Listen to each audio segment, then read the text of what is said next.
और एक सुंदर सन लोकगीत अपने के बीच रखे जय के रचनाकार मंच पर विराजमान है श्रीमान आदरणीय कमलाकांत जी। और यह गीत हम अपने के बीच रखे।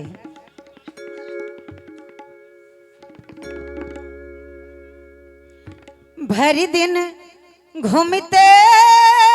रहलिए नहीं आराम के लिए यो भरी दिन घूमते रहलिए नहीं आराम के लिए तनी मिठगर मिठगर ताली बजा के सब गोटे कहबे कि किए दुइये दिन के छुट्टी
छी परदेसी प्रीतम हम तयवला नारी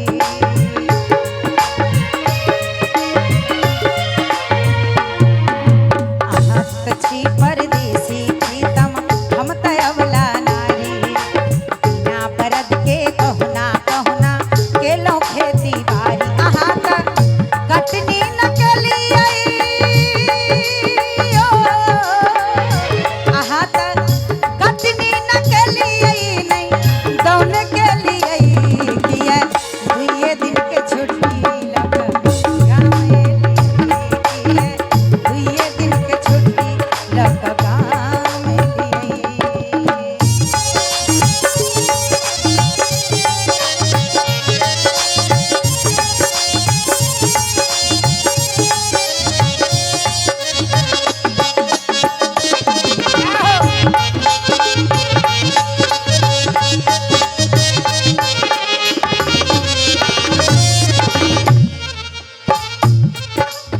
हर दिन हम हो बाझल रहलो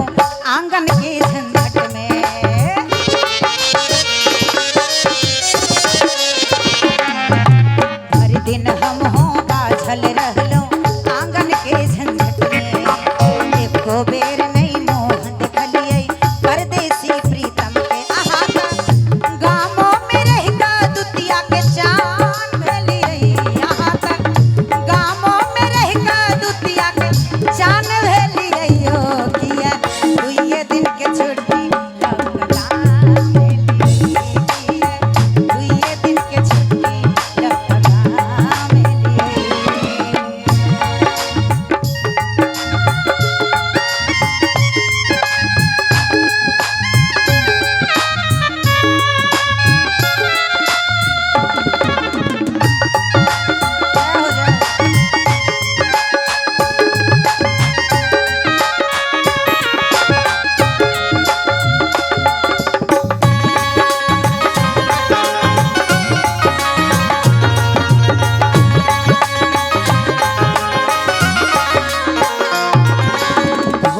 उठ कर